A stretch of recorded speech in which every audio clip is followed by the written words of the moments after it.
The crystal chandelier cast judgmental shadows across my parents' formal dining room as I took my usual seat, the one furthest from my father's position at the head of the table.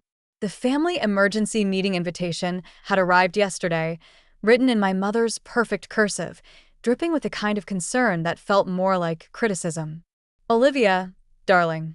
My mother's voice carried that familiar note of disappointment as she adjusted the elaborate flower centerpiece. "You could have at least worn something more presentable." I glanced down at my simple white shirt and black pants.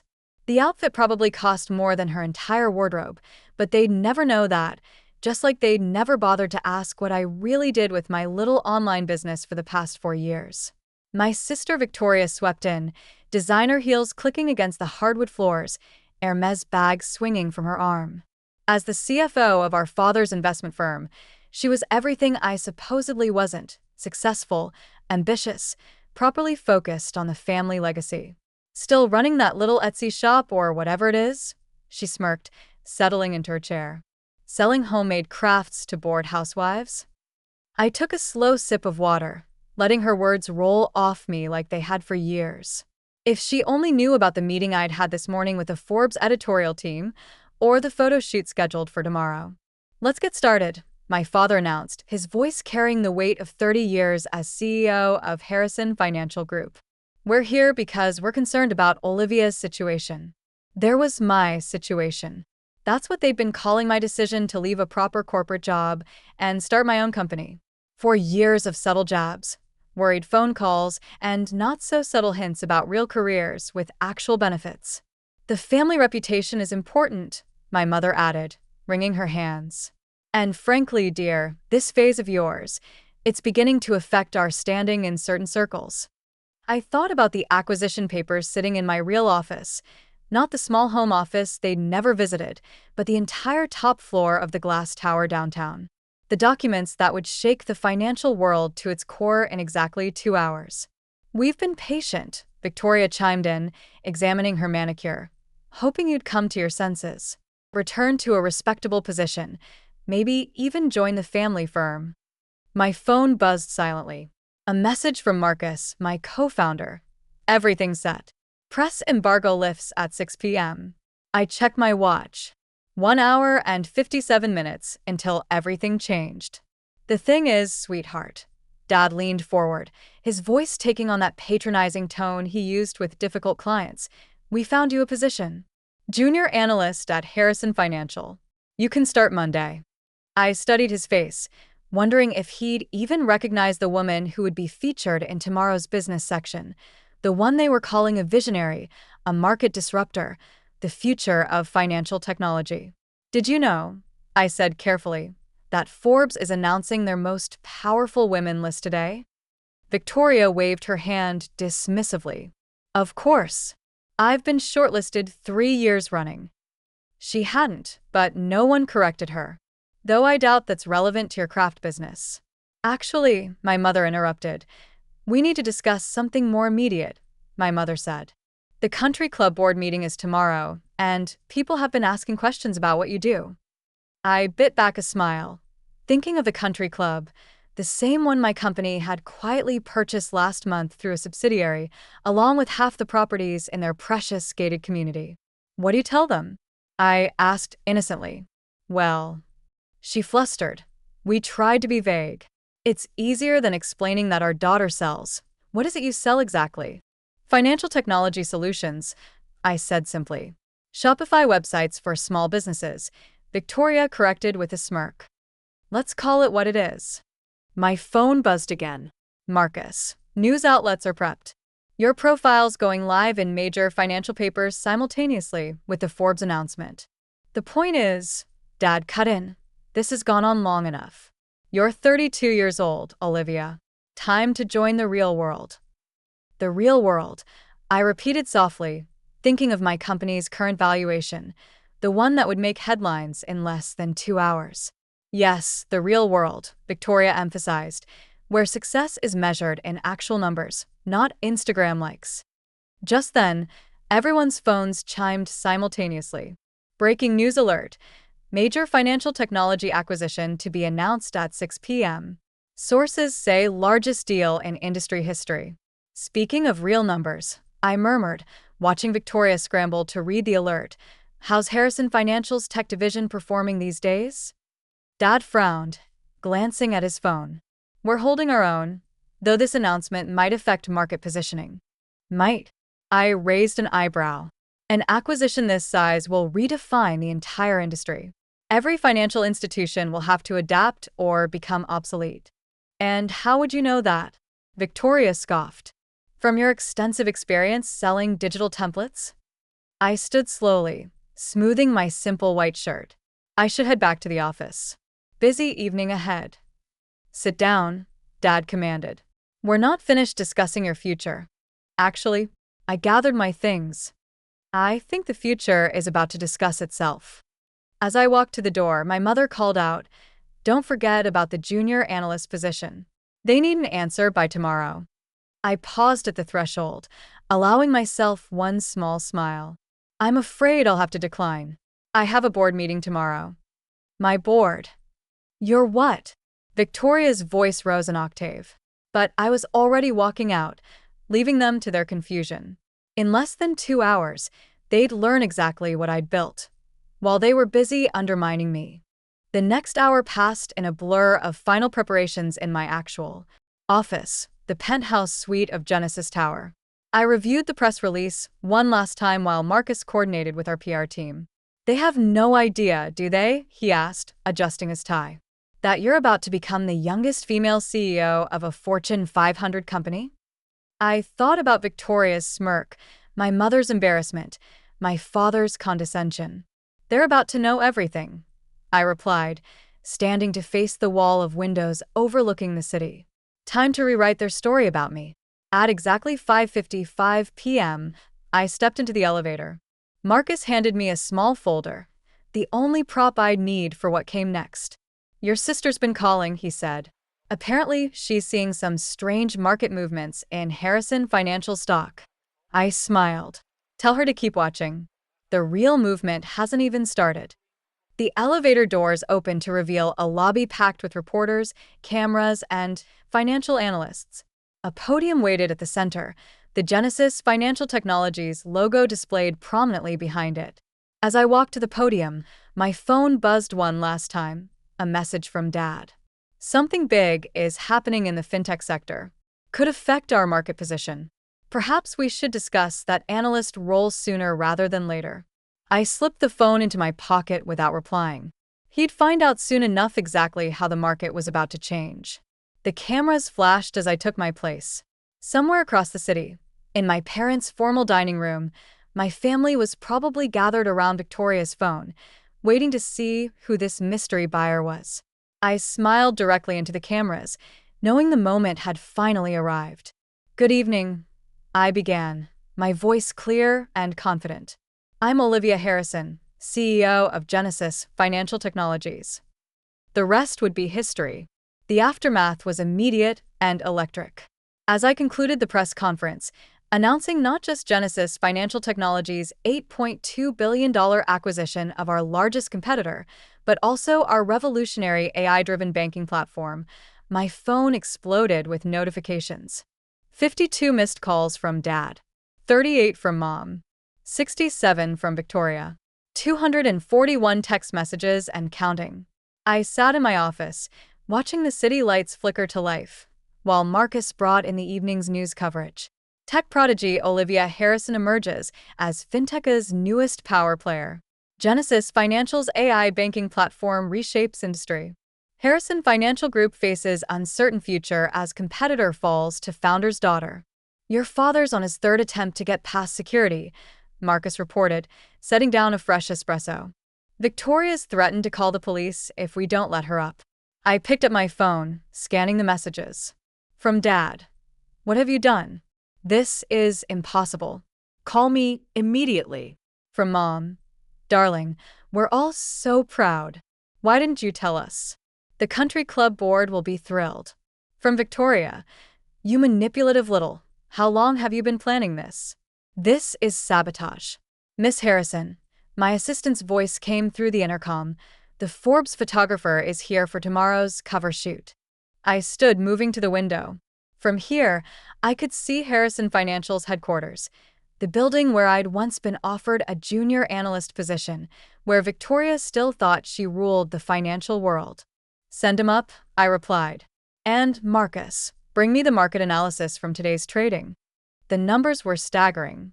Genesis's stock had soared 40% after my announcement. Our AI banking platform was being hailed as revolutionary. And Harrison Financial? They'd lost 25% of their value in just 2 hours. My phone rang, the private line only 5 people had access to. The caller ID showed Elizabeth Chin, Forbes editor-in-chief. Olivia, she said warmly when I answered, the story's ready for tomorrow. The Silent Revolution, how Olivia Harrison built a financial empire while her family wasn't looking. Any last quotes you'd like to add? I thought about that afternoon's family meeting, about all the meetings before it, where they dismissed and diminished me. Just one, I replied. Success doesn't need permission. It just needs patience. After the photo shoot, Marcus brought in the latest analysis. 3 major banks have already reached out about implementing our AI platform. 6 more want partnership discussions. Your sister's giving interviews, he noted, pulling up a financial news channel, trying to spin this as some kind of family collaboration. On screen, Victoria stood outside Harrison Financial's headquarters, her perfect composure cracking slightly. Of course we knew about Olivia's venture, she said. The Harrison family has always supported innovation. I muted the TV. Send her the cease and desist letter. No unauthorized statements about Genesis or my role here. Already done. Also, your mother's posted 7 times on social media about her brilliant daughter who takes after me. I smiled wryly. Funny how quickly craft business becomes brilliant venture when the numbers have 9 zeros. A knock at my door interrupted us. Miss Harrison, your father's here again. He's brought your grandfather. That made me pause. Alexander Harrison Sr., the patriarch who started Harrison Financial Group 40 years ago. The man who first taught me about market patterns and financial strategies before my father and sister decided I wasn't suited for finance. Send them up, I said after a moment's consideration. And Marcus, get me the Harrison Financial Acquisition proposal. While waiting, I studied my reflection in the window, still wearing that simple white shirt that had so disappointed my mother this afternoon. Amazing how different the same outfit looked when framed by a billion-dollar view. The door opened. Dad stepped in first, looking smaller somehow in my vast office. But Grandpa walked in with a hint of a smile playing at his lips. The quiet one, he said softly, looking around at my empire. Always watching. Always learning. I wondered when you'd show them. Dad's head snapped up. You knew. Known since she was 12, Grandpa eased himself into a chair. When she corrected my market analysis over breakfast. You were too busy praising Victoria's new haircut to notice. I sat behind my desk, watching my father struggle to reconcile his narrative about me with the reality before him. Why? He finally asked. Why the deception? Deception. I echoed. I built this company openly, filed all the proper paperwork, even used our family name. You just never bothered to look beyond your own assumptions. But your little online business was a subsidiary, I said calmly. One small part of Genesis that I let you see. The perfect cover for a family that wouldn't understand or accept what I was really building. Grandpa chuckled. And now you own the country club where they wouldn't even give you a full membership. Dad's head snapped up again. What? Genesis acquired it last month, I confirmed, along with most of the properties in that gated community you're so proud of. Amazing what you can buy when no one takes you seriously enough to check the buyer's identity. This will destroy Harrison Financial, Dad said quietly. No, I corrected, sliding a folder across the desk. This will save it if you're smart enough to take the offer. He opened the folder with trembling hands, reading the acquisition proposal I'd had prepared for weeks. A merger, he whispered. Harrison Financial becomes part of Genesis, I explained. You keep the name, keep some autonomy, but ultimately join the future instead of fighting it. And if we refuse? I pulled up our AI platform demo on my screen. Then you compete against technology that's already revolutionizing banking. Against a company that's now worth 4 times yours. Against the future itself. Victoria will never accept this, he said, but his voice lacked conviction. Victoria just lost your 3 biggest clients to us this afternoon, I replied calmly. They signed transfer papers right after my press conference. She doesn't have to accept it. The board will do that for her. Grandpa leaned forward, eyes twinkling. You've orchestrated quite a checkmate, my dear. I learned from the best. I smiled at him. You always said to watch the quiet ones. They see everything while everyone else is busy talking. A knock interrupted us, Marcus, with more market updates. Genesis stock was up another 15% in after-hours trading. Harrison Financial had been downgraded by 3 major analysts. Think about the offer, I told my father as he stood to leave. You have until morning. After that, the terms become less generous. At the door, he paused. That junior analyst position was beneath me 4 years ago. I finished for him, just like it was beneath me today. The difference is, now you know why. After they left, I turned back to the window, watching the city sparkle beneath me. Tomorrow would bring more challenges, more family drama, more attempts to rewrite history. But for now, sitting in my office in my simple white shirt, I was exactly where I needed to be. Because sometimes the best revenge isn't proving people wrong. It's letting them realize they never really knew you at all. The morning after my revelation dawned bright and cold, much like the reception waiting for me in the business world. The Forbes cover had dropped at midnight. My face, wearing that same simple white shirt, appeared above the headline. The Silent Revolution, How a Daughter Built an Empire While Her Family Built Excuses. I arrived at Genesis Tower early, passing through the crowd of reporters still camped outside. Inside my office, Marcus waited with the morning briefing. Victoria is on CNBC, he reported, trying to claim she was your secret mentor all along. Says she guided your development from behind the scenes. I sipped my coffee, watching the interview on mute. My sister looked polished as ever, but there was a desperation in her eyes that even perfect makeup couldn't hide. And the numbers? Genesis stock, up another 30% at opening, Marcus said. Harrison Financial? I asked. He paused. Down 45%. Their board is meeting in an hour to discuss our merger offer.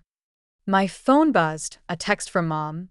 Darling, the country club is absolutely buzzing. I've already been approached about joining 3 charity boards. When can we schedule a proper family photo shoot for the society pages? I deleted it without responding.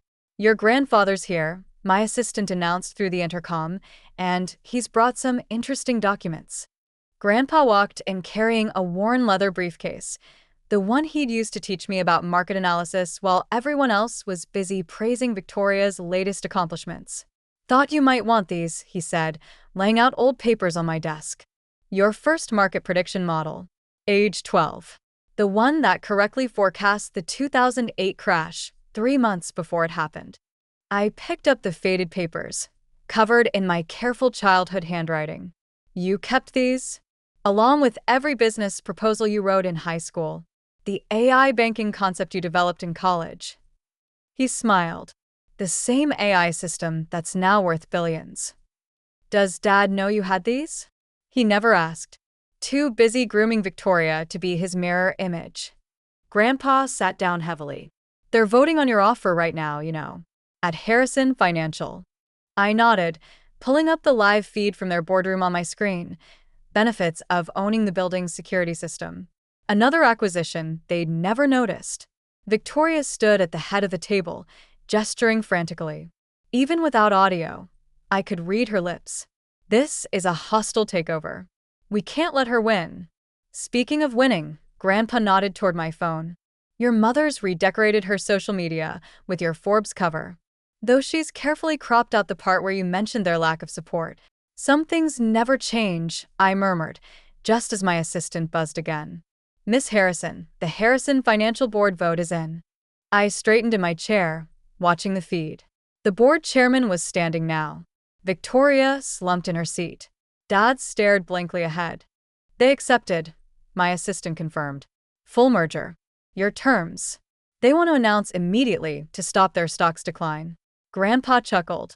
Well played, my dear. Now what? Now. I pressed the intercom. Send in the transition team. And Marcus, start the integration protocol we discussed. Within hours, Genesis teams were moving through Harrison Financial's offices. Victoria was escorted out. She'd be offered a position eventually, but not before she learned some humility. Dad was named Chairman Emeritus, a title with prestige, but no power. As for me, I had an empire to run. The next few weeks transformed both companies. Our AI platform revolutionized Harrison's outdated systems. The merged entity's stock soared. And my family? Well, they learned to live with a new kind of daughter. Mom stopped arranging suitable marriages and started asking about suitable investments. Victoria, stripped of her CFO title but learning actual finance in a junior role, discovered she had talents when she wasn't just playing politics. A month after the merger, I stood in my office reviewing the latest success metrics when my assistant announced one final visitor. Your sister's here. Says it's important. Victoria walked in looking different somehow. The designer labels were gone, replaced by simple, professional attire. The arrogance had faded from her stance. I've been going through the AI platform documentation, she said without preamble. It's brilliant. I never understood what you were trying to explain all those years ago. You never tried to understand, I corrected gently. None of you did. She nodded slowly. I know. And I'm sorry. not because you won, but because I wasted years trying to be Dad's copy instead of learning to be myself. I studied her for a moment. The junior analyst position is still open. The real one, not the fake one they offered me. Interested. You trust me? After everything? Trust is earned, I replied. Just like success. Are you ready to earn both? She straightened. And for the first time, I saw something of myself in her stance. Yes. I am. Then welcome to Genesis. I held out my hand. Leave your assumptions at the door. That evening, I added the Forbes cover to my wall of achievements, right next to those childhood market predictions Grandpa had saved. Below it, I hung a simple white shirt, framed. The one from that last family meeting. My phone buzzed, a message from Marcus about tomorrow's Global Finance Summit, where I'd be giving the keynote speech. Topic: the power of being underestimated. How silence builds success. I smiled, remembering all those family dinners where they talked over me, around me, through me. They never noticed that the quiet one taking notes was actually taking control. Their mistake. My legacy. And as I looked out over my city, watching the lights flick on in buildings I now owned, I knew this was just the beginning. Because sometimes success isn't about proving your family wrong, it's about proving yourself right, even when no one else believes you can. 6 months later, Genesis had become the largest financial technology company in the world. Our AI platform had revolutionized banking. Victoria was excelling in her new role, learning to build her own success instead of copying others. And my parents? They'd finally learned to ask about my achievements instead of assuming my failures. As for me, I kept that simple white shirt, not as a reminder of where I came from, but of how far I'd gone while they weren't looking. Because sometimes the best revenge isn't in proving people wrong. It's in building something so right, they can't help but acknowledge their own mistakes. And I was just getting started.